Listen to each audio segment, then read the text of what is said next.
الحمد لله رب العالمين، أكمل لنا الدين وأتم علينا النعمة، ورضي لنا الإسلام دينا، وأمرنا بالتمسك به إلى الممات. يا أيها الذين آمنوا اتقوا الله حق تقاته ولا تموتن إلا وأنتم مسلمون. وتلك وصية إبراهيم ويعقوب، ووصى بها إبراهيم بنيه ويعقوب: يا بني إن الله اصطفى لكم الدين فلا تموتن إلا وأنتم مسلمون. وأشهد أن لا إله إلا الله وحده لا شريك له ونحن مسلمون. وأشهد أن محمدا عبده ورسوله الصادق المأمون، أنزل الله عليه: واعبد ربك حتى يأتيك اليقين. اللهم صل على عبدك ورسولك ونبيك محمد وعلى آله وأصحابه أجمعين وسلم تسليما كثيرا. أما بعد، أيها الناس، اتقوا الله تعالى وأطيعوه تغتنموه وتستئدوا في الدنيا والآخرة. واعلموا أن الله خلق الجن والإنس لعبادته، كما قال تعالى: وما خلقت الجن والإنس إلا ليعبدون. وفي ذلك صرفهم وسعادتهم في الدنيا والآخرة، لأنهم بحاجة إلى ربهم ولا غنى لهم عنه طرفة عين، وهو غني عنهم وعن عبادتهم، كما قال تعالى: إن تكفروا فإن الله غني عنكم. قال تعالى: وقال موسى: إن تكفروا أنتم ومن في الأرض جميعا فإن الله لغني حميد. والعبادة هي تقربا إلى الله بما شرعه من الأعمال والأقوال الظاهرة والباطنة، وهي حق الله على خلقه وفائدتها تعود إليهم. فمن أبى أن يعبد الله فهو مستكبر، ومن عبد الله وعبد معه غيره فهو مشرك، ومن عبد الله وحده بغير ما شرع فهو مبتدع، ومن عبد الله وحده بما شرع فهو المؤمن الموحد. ولما كان العبادة في ضرورة إلى العباد ولا يمكنهم أن يعرفوا بأنفسهم حقيقتها التي ترضى الله وتوافق دينه، لم يكن لهم إلى أنفسهم، بل أرسل إليهم الرسل وأنزل الكتب لبيان حقيقة تلك العبادات، كما قال تعالى: ولقد بعثنا في كل أمة رسولا أن اعبدوا الله واجتنبوا الطاغوت. وقال تعالى: وما أرسلنا من قبلك من رسول إلا نوحي إليه أنه لا إله إلا أنا فاعبدون. فمن هاد أن بينته الرسل ونزلت به الكتب من عبادة الله وعبد الله بما يملأ عليه ذوقه وما تهواه نفسه وما زينته الشياطين الإنس والجن، فقد ضل عن سبيل الله، ولم تكن عبادته في الحقيقة عبادة الله، بل هي عبادة لهواه. قال تعالى: ومن أضل ممن تبع هواه بغير هدى من الله. لا بد أن يكون القدوة في العبادة والمبين لها رسول الله صلى الله عليه وسلم، كما قال تعالى: لقد كان لكم في رسول الله أسوة حسنة. وقال تعالى: وما أتاكم الرسول فخذوه وما نهاكم عنه فانتهوا. وقال النبي صلى الله عليه وسلم: من عمل عملا ليس عليه أمرنا فهو رد. رواه مسلم. وفي رواية: من أحدث في أمرنا هذا ما ليس منه فهو رد. متفق عليه. وقوله صلى الله عليه وسلم: صلوا كما رأيتموني أصل. متفق عليه. وقوله: خذوا عني مناسككم. رواه مسلم. إلى غير ذلك من النصوص الدالة على وجوب الاقتداء برسول الله صلى الله عليه وسلم دون السواء. هكذا أن العبادة محدودة بمواقيت ومقادير لا يجوز تؤديها وتجاوزها كالصلاة مثلا. قال تعالى إن الصلاة كانت على المؤمنين كتابا موقوتا. وكالحج قال تعالى الحج أشهر معلومات. وكالصوم قال تعالى شهر رمضان الذي أنزل فيه القرآن هدى للناس وبينات من الهدى والفرقان فمن شهد منكم الشهر فليصم. فلا تشهوا هذه العبادات أداء في غير مواقيتها.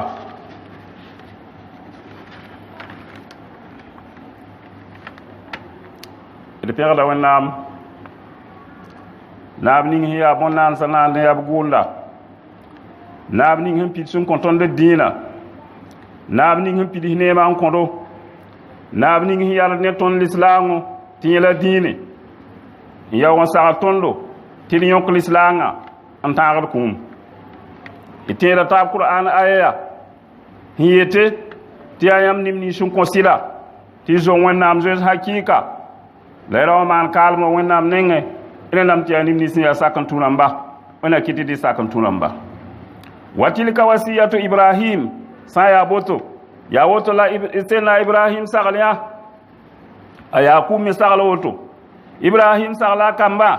a Yakub sagla a koamba, tɩ b yetame tɩ yaa koamba ad wẽnnaam tũusame n kõ yãmb dĩinã ra n wa n maane kaalem rẽndame tɩ yãmb yaa neb ninsi sẽn yaa sak n tũ rãmba.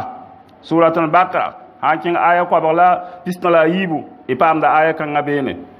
Sã n yaa woto bɩ d na n taab n maan kaset d sũ-yã wã n wat zɩlemdẽ wã tɩ saba to ka sẽn na n tũud tɩlge rẽnda wẽnnaam yaa yentã n kis lagm n taale. A tõnd me d yaa neb nins d yaa sak n tũ rãmba. D le maanda kaseto t'a Mohamad yaa wẽnnaam yem-sõngã yaa wẽnnaam tẽn-tʋʋma,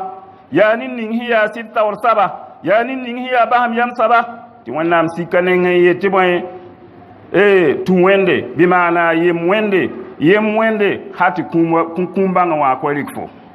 Sã n yaa woto d kota wẽnnaam tɩ wẽnnaam pʋʋsa la a tɩlge a yambã la a tẽn-tʋʋma la f nabiyaamã yʋʋr sẽn boon t'a Mohamado ne b zak rãmba la b sahaabse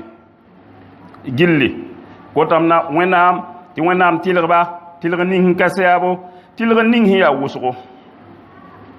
Ad woto loogr poorẽ yaa yãmb neba d zo wẽnnaam naam zẽkame la tũ wẽnde tɩ ad d sã n tũ wẽnde d na n paama yõodo, d sã n tũ wẽnde d na n yɩ zu-nood rãmba dũnika la laasre wẽna sõng tɩ tũ wẽnnaam. La y bãngẽ tɩ ad naab wẽnde a naana zĩn-dãmbã la ninsaalbã bʋl yĩng tɩ b wa paam n tũ wẽnnaam. Wala wẽnd meng sẽn yeel b naam zẽkame ad tõnd pa naan sẽn yi zĩn-dãmba la ninsaalba rẽndame tɩ yaa b wa yem wẽnda yentã n tũ wẽnnaam. Tɩ adb sã n yem wẽnd la b tũ wẽndme yẽla la b zɩslmã wata, yẽla la b yɩt zu-noor rãmba dũnika la laasre. Bala yaa neba ne zĩn-dãmbã n tar tʋlsem wẽnnaam nengẽ. Ninsaal la zĩna a pa tar sek n meng ba nif-kamsã pʋgẽ n yi wẽnnaam ye. La sã n yaa ne wẽnd yaa wẽnd sɛka a meng n yi yãmba la y tũudum dãmb gilli. Dẽ la wẽnd yeelẽ yaa b naam zẽkame ad yãmb sã n kɩɩse yãmb sã n maan sõm zeelem fa inna allaha ganiyun ankum wẽnnaam yaa sek n meng naaba n yi yãmba. Wẽnnaam sɛka a menga n yi yãmba. Wẽnd yeelame b naam zẽkame tɩ b gomda ne Musa n yetẽ yaa ad yãmb sã n kɩɩse yãmb wɛ la neb woo neba sẽn be tẽn-gãongã zugu fa inna allaha bɩ bãng tɩ naab wẽnde la ganiyun hamid. Wẽnnaam yaa naab sẽn yaa sek n meng naaba, wẽnnaam yaa naab ning sẽn yaa pẽg naaba. Sã n yetɩ tũud me yẽ la bũmb ning tɩ yaa yam sẽn na n bao pẽnegr ne wẽnnaam, yam sẽn na n bao pẽnegre ne wẽnnaam. La yaa sã rẽ wã n kõogr sora tɩ fo yaoog n tʋg n tũ so-kãngã pa foog f toor n kõogr sora n yik n na n tũ tɩ fo rat n pẽnega wẽnnaam ye. Bima shara'ahu yaa sã rẽ wã sẽn kõ sore yẽ la b boon tɩ tũudum sẽn yi wala a tʋʋme bala tũudum n be bẽ yaa amaliya yaa tʋʋma tũudum n be bẽ yaa koeese sẽn vẽnege la sẽn solge tɩ tũudmã me yaa wẽnnaam hakɛ n doga bõn-daansã zugu wẽnd hakke ne a bõn-daansã zugu yaa b tũ wẽnnaam la tũudmã yõoda yaa a pa kẽngd wẽnd nengẽ kɔ wa faidatuha ta'udu ilayhim tũudmã yõoda lebgdame n kẽngd neb nins n tuba nengẽ wẽna sõng tɩ tũ wẽnde faman aba an ya'buda allah ned woo ned sẽn wa n zãdg t'a pa na n tũ wẽnde t'a pa na n yem wẽnde fa huwa mustakbir yẽ la boon tɩ waoog meng saba waoog meng me yaa wẽnnaam dẽnda wa man abada allah wa abada ma'ahu gayr ned woo ned sẽn leb n tũ wẽnde la a tũud bũmba to n paasd bũn-zẽng n paasd wẽnda fa huwa musrik yẽ la boon tɩ lagm n taar saba ned woo ned sẽn leb n tũ wẽnda yentã n pa na n wẽnd ne bũmb ye la pa sãrẽ wã n kõ a sota tũudum kãngã ye fa huwa mubtadi yẽ la boon tɩ ned sẽn sɩng yelle yẽ la sẽn boonde tɩ ned sẽn sɩng yell dĩinã pʋga wa man abada allaha wahdahu bima shara'a fa huwa almuminun muwahid la ned wa ned sẽn wa n tũ wẽnda yentã n pa na n wẽnd ne bũmbu tɩ leb n yaa sãrẽ wã n kõ a sota tũ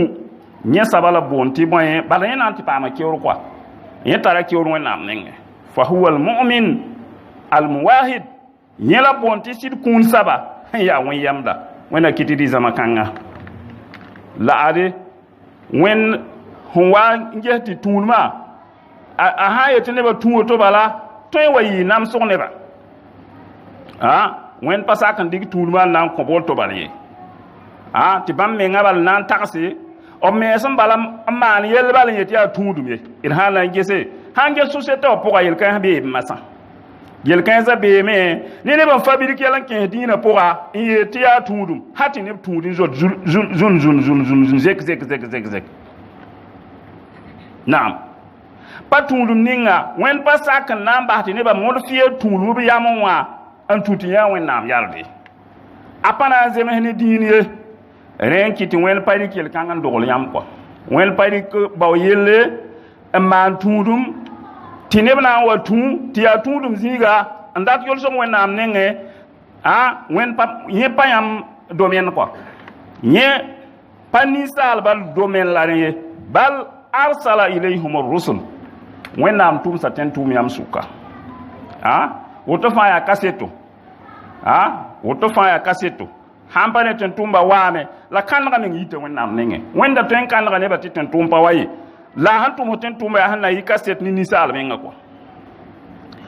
a pa bas tẽn tʋʋmba pa wa lug veo ye wa anzala al-kut a kõb la gaf rãmba libayani hakikatu tilka al-ibada bũn yĩng tar vẽneg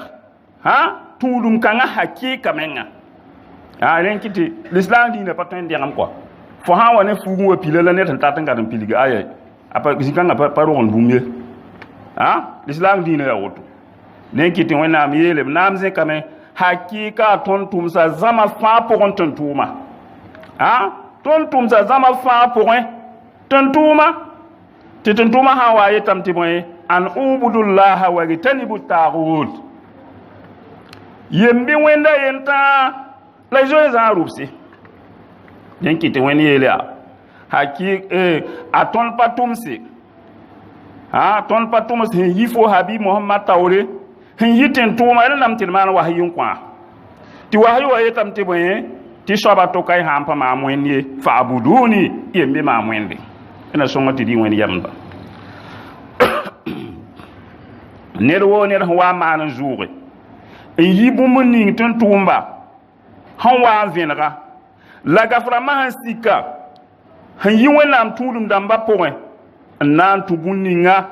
yẽ yama sẽn tagsde pa neb yaa lʋkmã n be be tɩ yẽ me rat n paame ka neb yaa bõe yẽ yõora yam leoogo yẽ yõora yam leoogo neb sãnda pa le rat d yɩɩb koa rɩɩbã sɛk b lame yaa b yʋʋra paam n yi koa b yʋʋra paam n yi n wat ne yel-kãensã وما زينته السياطين الإنس والجن la bũmb ning zĩn sɛytãamba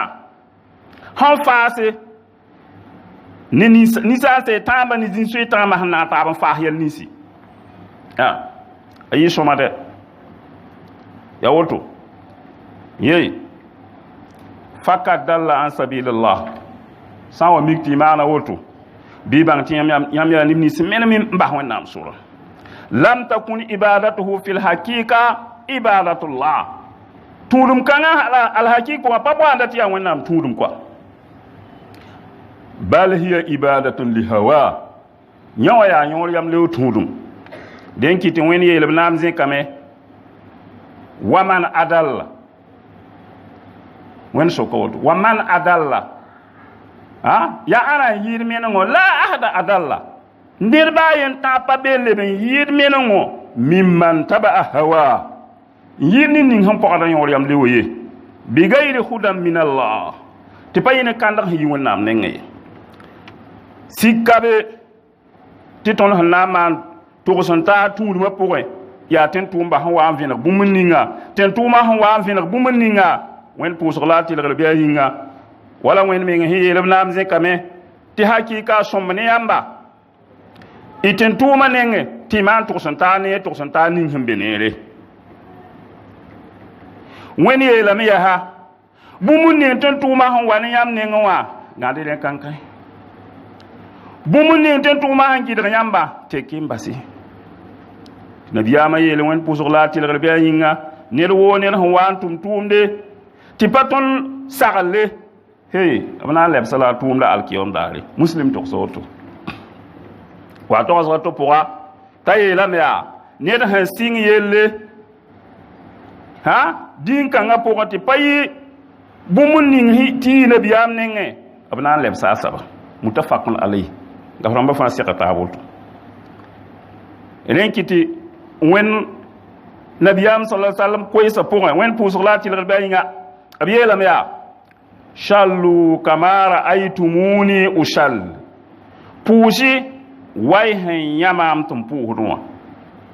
tõnd n zĩ wã tõnd pa yã nabiyaam la neb n yãa wa n gʋls n ninga f rãmbã pʋgẽ wa ya wa yẽ la tõnd na n ges n pʋʋse mutafakun alayh sɛga taab woto ala yeelame yaa khuzu anni manasikakum yõke sẽn yi mam nengẽ yãmb sã giimda tʋʋma muslim togsa woto n kẽng zẽng sẽn pa woto sẽn yaa togs ka tɛgse sẽn na n togl fo tɩ f bãngẽ tɩ tẽn-tʋʋmã togs n tʋma yaa waajiba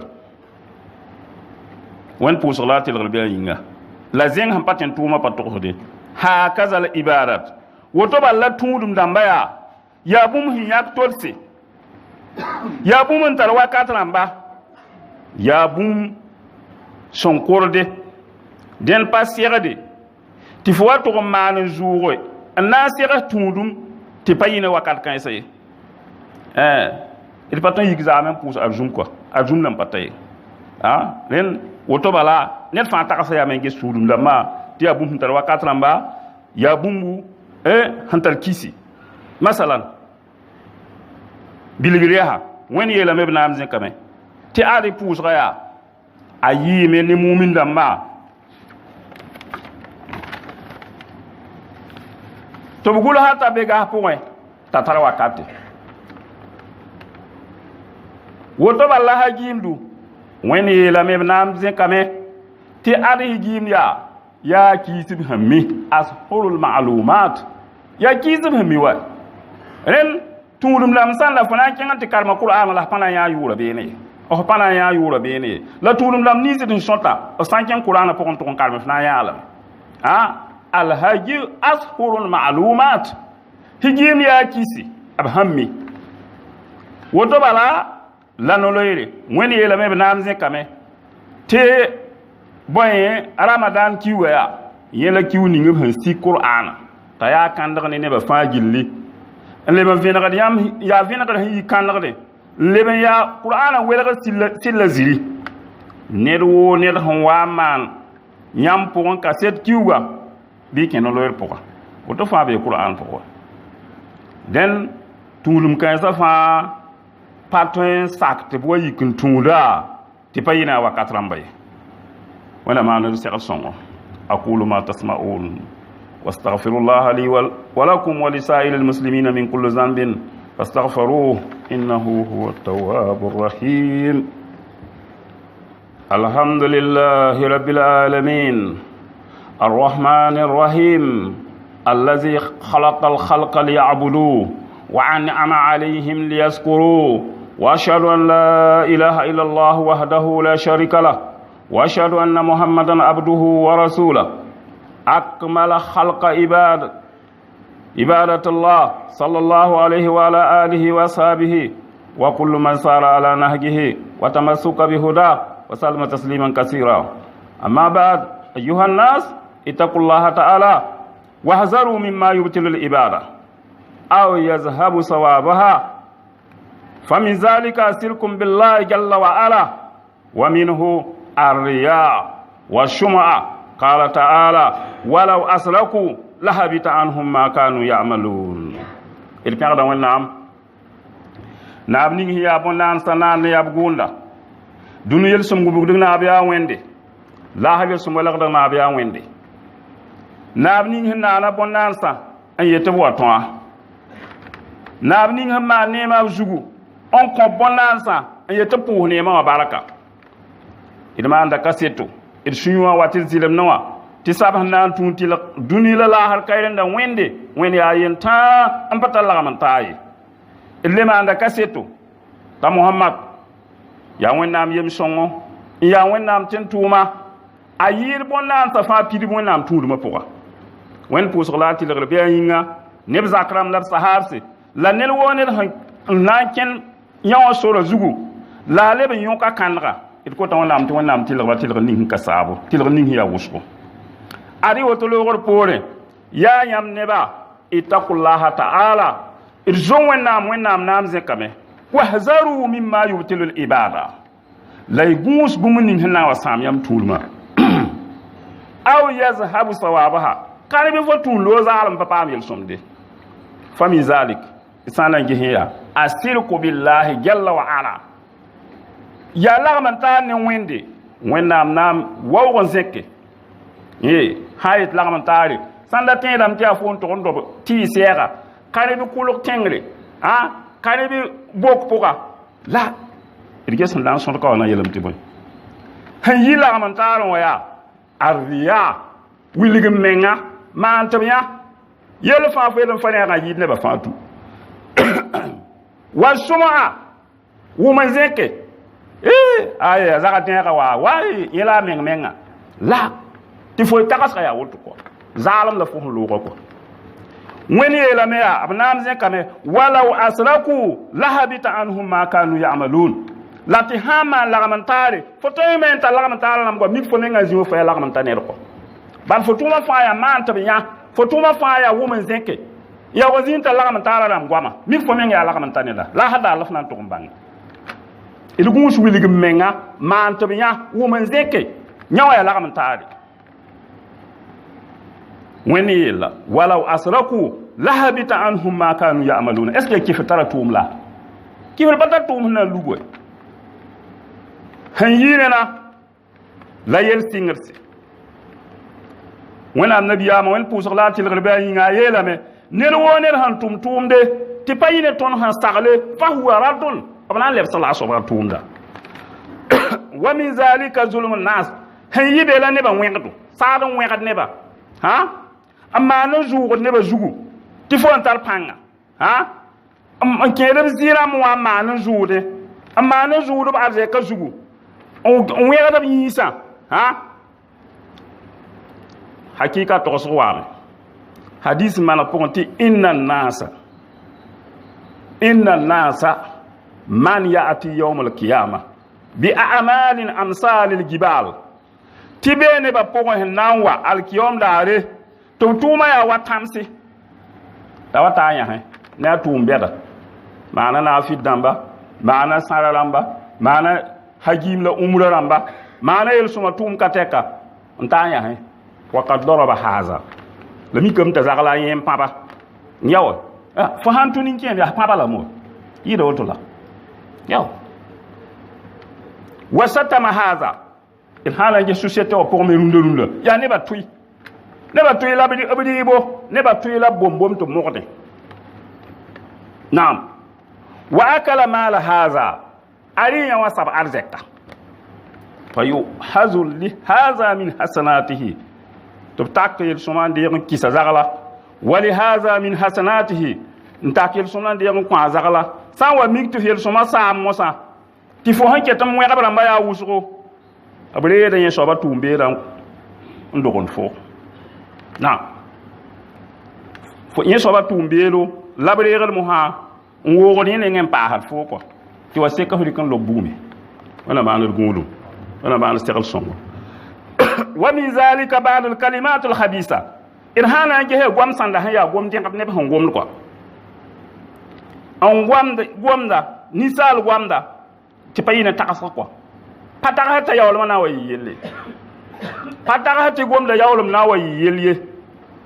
kama jaa fil hadith wala toqsan wa hadith ko tilbang tilawa la yatakallamu bi kalimatin min sahtillah wallahi raw gwamda gwamti ya wennam yirmbe ko la yalqalaha ba'lan aminga ba mi ta musibla ngomda ko amenga pa mi ti hongom gom ni sa ya musibin nan de ni witis ko ni tuya ni pawas ko ha yahwi biha fi nar tabrika lu ba bugumi gom da kitab la ba bugumi bugum zaram zulum hiyid fo honna yiwindi gum pusik den ke nga halunte wa hadisa to bo yaha tibang tirawa yela wallahi la yaghfir Allah li fulan azaka dam ya bam le ba bugum kambala wen pa ya le ton ya bamba ye woto me la société ogwa nam fa qala Allah ta'ala la wen nam yele nam zen kamaya an fiala flikinya ha to pana ya fo ya ba an ko fo ki ba to pana ya fa zakal biga bang timam ya fa la ne wa ahbata amaluk fo tumam lubam na mala wen boy yef na mala wen boy wa min zalika al hasad woto balla sukira yene ya société wa baya sukira me ya société wa baga wa hadis pour ya handera nabi am ne won pour salati le bayan nabi am iyakum wal hasad yeti la men sonde le lugu tijo izan sukiri fa innal hasad ya'kulu al hasanat kama ta'kulu al hatab bangati sukira arita tum somse wala bugum handi taragis model ninga la jeho ne na lo arti fo man sukiri ti fo tuma nyorde et panan lubionde bumba sa kampato ha ne da lo da me wena mana la nema ti fo man da sukiri ti fo tuma samde fo tuma nyorde wala yawo fo widiga bugum aw kala asab kana yela me ti modo afa yen wa yawa bi maana nan di tuma balko abu daud to soto lazin ham pare ale lam ya iyakum wal ugub am kyang di lam ti bahman dam ming solomde ha ne bambe be man dam ming solom bam ye kato kwa bu ying le fon kato tala to de ha fo sanze ka furi tum nuga yet fo pas zot net bi fizne ka fo ba nuga me yet net pas zot fo ha fo san yet net pa yir fo bi fizne gwa ba nuga me yet net yit fo naam ana ba'duhum tisana gese man ming solom daram sanda ya obna wa alkiyom dal tibna fil pidame amolo le na fi damango wusul ne wa huwa mudayyi'un lishalat dynamique te ni sin yeber pouso ha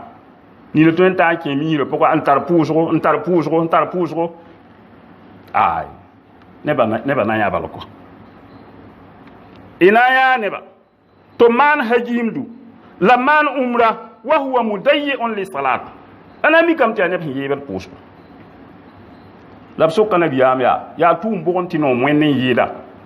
la nabiyam sallallahu alaihi wasallam yati tum hantino mwen yida wen hamman bumunin ta farila ti fo ton tuma tum kan to no mo ni yida pay to la tum na fi dam de la farila to no mo ni ti yida naam wa minhum leban be société opwa man yuksiru min as-sadaqa neb han wuso ko sala mango wakal ma manda sala yolo hada neb quoi ha metamisa manda boy boy wa huwa la yu'addi zakatul mafruda la nami kame ti zaka wena man ta farila apa kota wa in hana ngese ya raka man ngala nya ka zaka wa berbe ya kadam la miliyara ram hana ya ka nan ven ga ne ba ninin netalsa ti zaka ya ko ba de miliyara ya miliyo pihinu wa miliyara yi ya miliyo kwa ba ko in hana so de o pihinu ni woto nkenga han tara miliyar pisiti wa est ce que ha ya ka nan puye wa ko was kwa sanga ke busun ke ya ka ba ya ka de wana ba ndu tegal songo ah la ya tamé mi hirkala tamé karando kala en ya won ton ko wena am hangana bu mu ning ti fo ya ka fo ton ko yena saba ya kri ha wa huwa la yu'addi zakatul mafruda apa ko zakni wena am man ta falil ndo la way wa minhum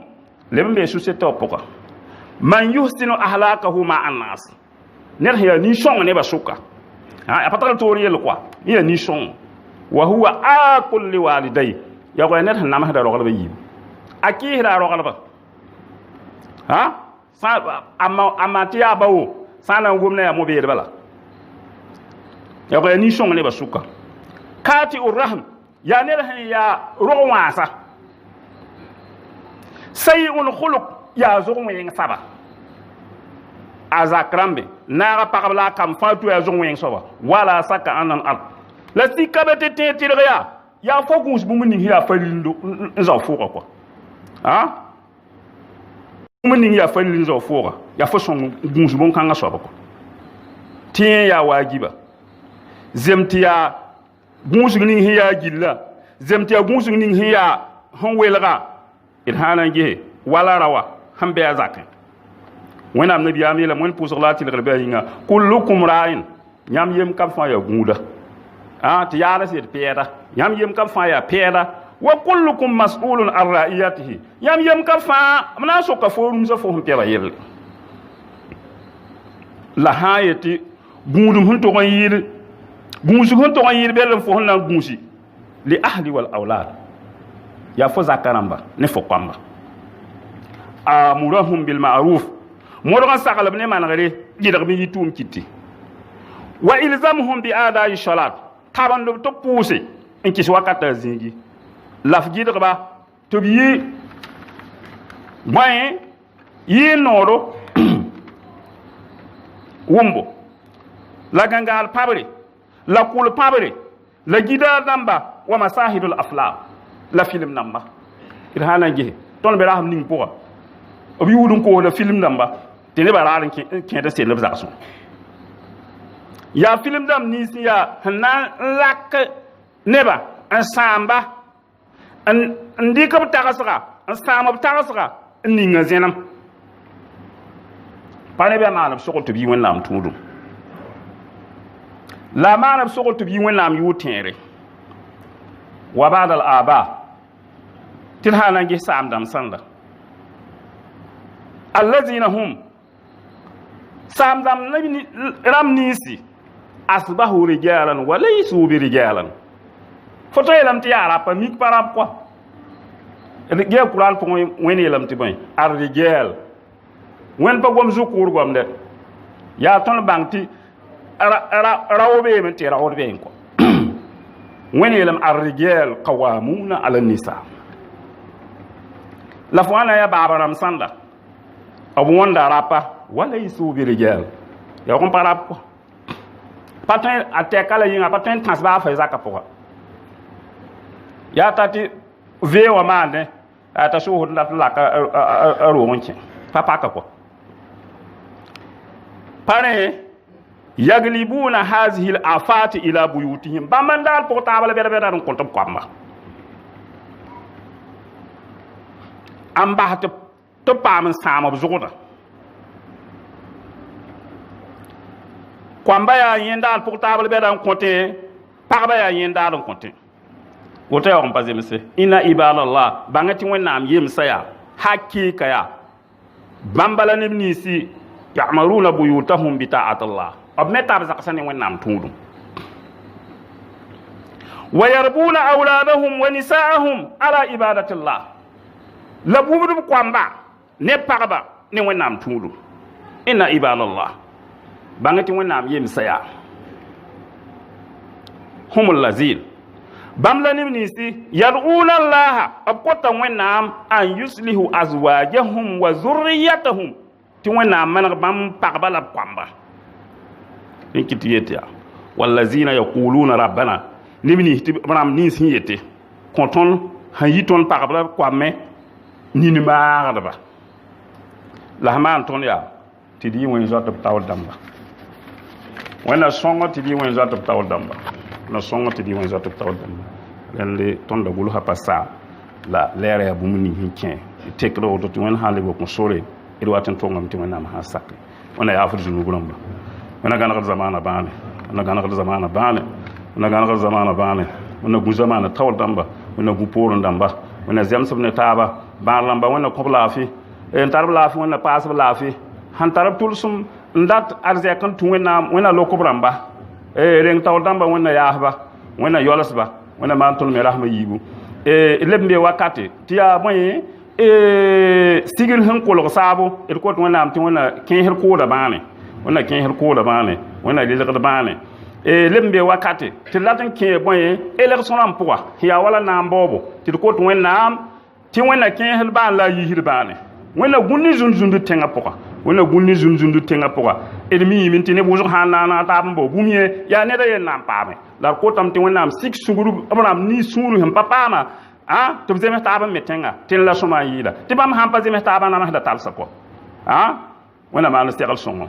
اللهم اجعلنا من المسارعين إلى الخيرات في السر والعلن والقول والعمل اللهم اعز الإسلام والمسلمين واذل الشرك والمشركين ودمر أعداء الدين من كل جنس ولون يا رب العالمين وقد أمركم الله سبحانه بأمر بدأ فيه بنفسه قائلا إن الله وملائكته يصلون على النبي يا أيها الذين آمنوا صلوا عليه وسلموا تسليما اللهم صل وسلم وبارك على عبدك ورسولك محمد خير الورى وارض اللهم عن خلفائه أئمة الهدى والدين أبي بكر وعمر وعثمان وعلي وعن آل والصحابة أجمعين وأنا معهم بعفوك وكرمك وإحسانك ورحمتك يا أرحم الراحمين وانصر اللهم مجاهدين على أعداء دينك وألف بين قلوب المسلمين ووحد صفوفهم واجمع كلمتهم على الحق يا رب العالمين واجعل اللهم ولايتنا في من خافك ورقاك وتبع رضاك يا أرحم الراحمين ربنا اغفر لنا ولإخواننا الذين سبقونا بالإيمان ولا تجعل في قلوبنا غلا للذين آمنوا ربنا إنك رؤوف رحيم ربنا آتنا في الدنيا حسنة وفي الآخرة حسنة وقنا عذاب النار عباد الله إن الله يأمر بالعدل والإحسان وإيتاء ذي القربى وينهى عن الفحشاء والمنكر والبغي يعظكم لعلكم تذكرون فاذكروا الله على نعمائه واذكروه على آلائه ولذكر الله أكبر والله يعلم ما تصنعون قوموا إلى صلاتكم يرحمكم